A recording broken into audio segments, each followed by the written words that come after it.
National Herald case में आज राहुल गांधी की दिल्ली में ईडी के सामने पेशी हुई। इस मामले में कांग्रेस नेता सोनिया गांधी और राहुल गांधी को ईडी ने समन किया है, लेकिन सोनिया गांधी इस समय कोविड पॉजिटिव होने के चलते ईडी के सामने पेश नहीं हो पा रही हैं। वो अस्पताल में भर्ती हैं। लेकिन इन सब के बीच आपके मन में कई प्रकार के सवाल उठ रहे होंगे, जैसे कि ये नेशनल हेराल्ड केस आखिर क्या है, इसका राहुल गांधी और सोनिया गांधी से क्या वास्ता है, और इन सब के बीच ये जो 2000 करोड़ के घोटाले की बात सामने आ रही है, इसके पीछे की क्या कहानी है।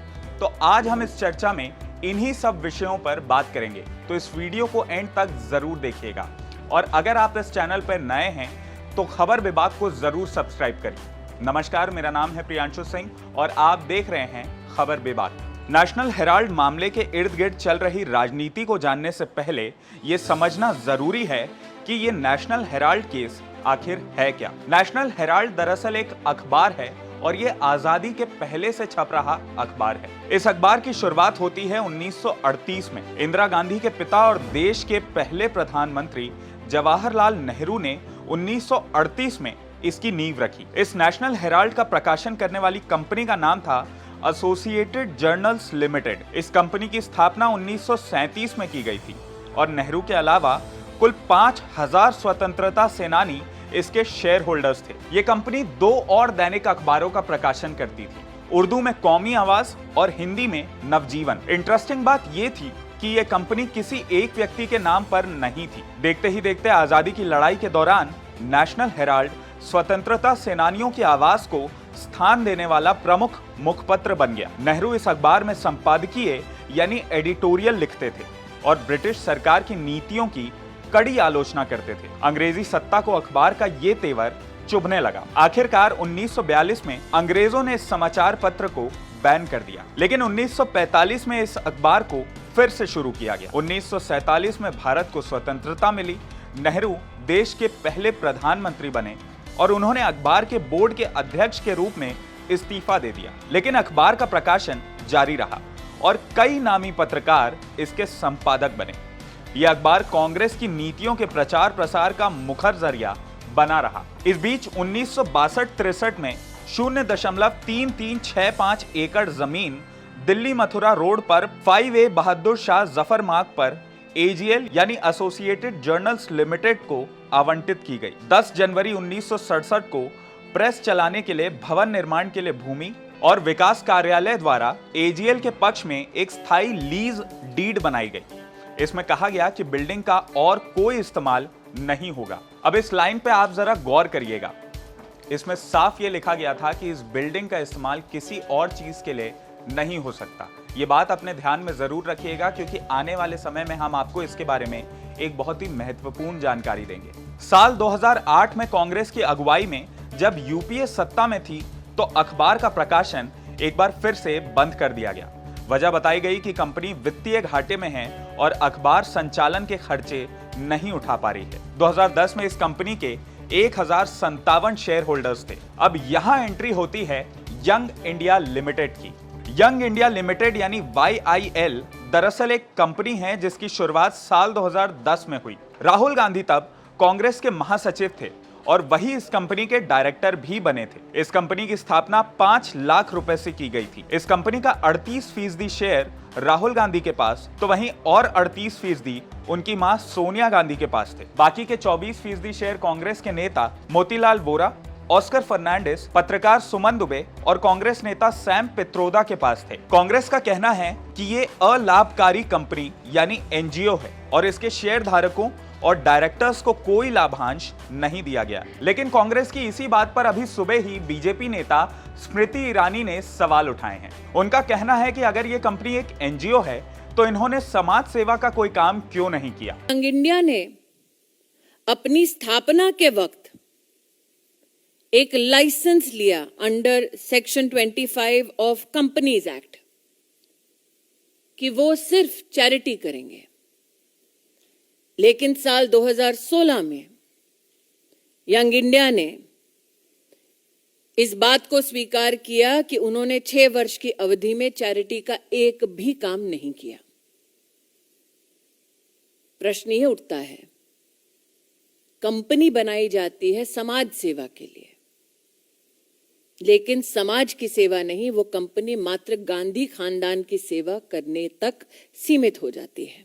साल 2012 में बीजेपी नेता सुब्रमण्यम स्वामी ने निचली अदालत में एक शिकायत दर्ज करवाई। उन्होंने आरोप लगाया कि यंग इंडिया लिमिटेड द्वारा एसोसिएटेड जर्नल्स लिमिटेड के अधिग्रहण में धोखाधड़ी और विश्वासघात किया गया है। इसमें कांग्रेस के कुछ नेता भी शामिल थे। स्वामी का आरोप था कि यंग इंडिया लिमिटेड ने नेशनल हेराल्ड की संपत्ति पर गलत तरीके से कब्जा किया था। सुब्रमण्यम स्वामी का आरोप है कि गांधी परिवार ने कांग्रेस पार्टी के फंड का इस्तेमाल कर एजीएल का अधिग्रहण कर लिया। स्वामी के आरोपों की माने तो इसका उद्देश्य एसोसिएटेड जर्नल्स लिमिटेड की 2000 करोड़ रुपए की संपत्ति पर कब्जा करने की कोशिश थी।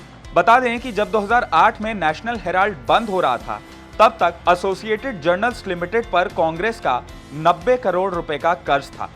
ये लोन अखबार का संचालन फिर से करने के लिए दिया गया था, लेकिन अखबार का संचालन संभव नहीं हो पाया और एजेएल इस कर्ज को वापस कांग्रेस को नहीं चुका पाया। इसके बाद कांग्रेस ने 26 फरवरी 2011 को एसोसिएटेड जर्नल्स लिमिटेड की 90 करोड़ रुपए की देनदारियों को अपने जिम्मे ले लिया था।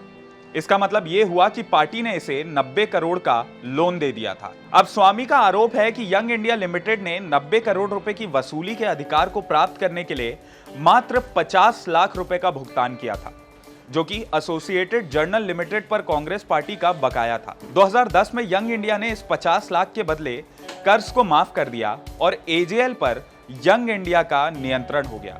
स्वामी ने आरोप लगाया कि इसके साथ ही यंग इंडिया ने एजेएल की दिल्ली, एनसीआर, लखनऊ, मुंबई और दूसरे शहरों में मौजूद संपत्तियों पर कब्जा कर लिया। सुब्रमण्यम स्वामी ने इस मामले में सोनिया गांधी और राहुल गांधी के खिलाफ केस दर्ज कराया। स्वामी ने आरोप लगाया कि गांधी परिवार ने छल कपट का इस्तेमाल करके लाखों की संपत्ति को दुर्भावनापूर्ण तरीके से अधिग्रहण किया। स्वामी ने यह भी आरोप लगाया कि एजेएल ने अवैध ऋण दिया क्योंकि ये पार्टी के फंड से लिया गया था। अब ये तो हो गई बीजेपी नेता सुब्रमण्यम स्वामी और बीजेपी पार्टी के लगाए गए आरोप।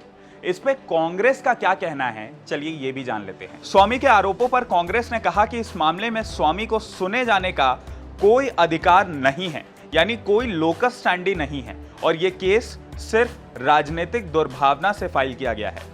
कांग्रेस का कहना है कि जब हेराल्ड का प्रकाशन करने वाले एजेएल को वित्तीय समस्याओं का सामना करना पड़ा तो कांग्रेस ने उसे बचा लिया क्योंकि वो अपनी ऐतिहासिक विरासत में विश्वास करती थी। इसके अलावा कांग्रेस का यह भी कहना है कि एजेएल अभी भी नेशनल हेराल्ड का मालिक, प्रिंटर और प्रकाशक बना रहेगा और संपत्ति का कोई परिवर्तन या हस्तांतरण नहीं हुआ है। बता दें कि इस बीच 2016 में नेशनल हेराल्ड का डिजिटल वर्जन फिर से लॉन्च किया गया है। कांग्रेस पार्टी के प्रवक्ता अभिषेक मनु सिंघवी ने कहा कि नेशनल हेराल्ड को निशाना बनाकर बीजेपी भारत के स्वतंत्रता सेनानियों और स्वतंत्रता संग्राम में उनके योगदान का अनादर और अपमान कर रही है। अब सवाल यह है कि इस पूरे मामले में ईडी की जांच कब से शुरू हुई। 2014 में ईडी ने इस केस की जांच शुरू की।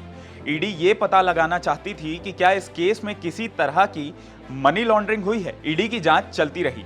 26 जून 2014 को अदालत ने सोनिया और राहुल गांधी को आरोपी के रूप में अदालत में समन किया।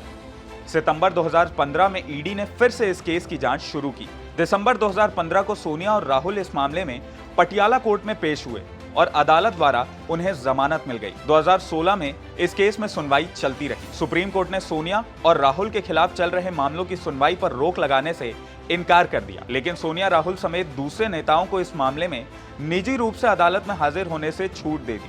अक्टूबर 2018 में दिल्ली हाईकोर्ट ने एजेएल को बहादुर शाह जफर मार्ग पर स्थित हेराल्ड हाउस को खाली करने का आदेश दिया। इस आदेश में कहा गया था कि इस बिल्डिंग का इस्तेमाल व्यावसायिक उद्देश्य के लिए किया जा रहा है और इसमें ना तो कोई प्रिंटिंग की जा रही है और ना ही पब्लिशिंग, जबकि इसी उद्देश्य के लिए 1962 में ये जमीन आवंटित की गई थी। फरवरी 2019 में इसके बाद गांधी परिवार इस फैसले के खिलाफ सुप्रीम कोर्ट पहुंचा। 5 अप्रैल 2019 को सुप्रीम कोर्ट ने दिल्ली हाई कोर्ट के इस आदेश पर रोक लगा दी। अब 1 जून 2022 को ईडी ने इस मामले में एक बार फिर से सोनिया और राहुल गांधी को हाजिर होने का नोटिस भेजा। कांग्रेस ने कहा है कि ये राजनीतिक बदले की भावना से प्रेरित कार्रवाई है और वो इसमें झुकेंगे नहीं। अब ये पूरा मामला किस रुख पलटता है, ये तो हमें आने वाले समय में देखना होगा। लेकिन इस पूरे मामले पर आपकी क्या राय है, आप हमें कमेंट करके जरूर बताएं। क्या सोनिया गांधी और राहुल गांधी मिलकर कोई बड़ी धोखाधड़ी को अंजाम दे रहे हैं, या ऐसा कुछ नहीं है और ये बीजेपी द्वारा रची गई सिर्फ एक साजिश है? ये आप हमें कमेंट करके जरूर बताएं। अगर आपको ये वीडियो पसंद आया हो तो इसे लाइक और शेयर करना ना भूलें और IBC 24 के YouTube चैनल खबर विभाग को जरूर सब्सक्राइब करें। नमस्कार।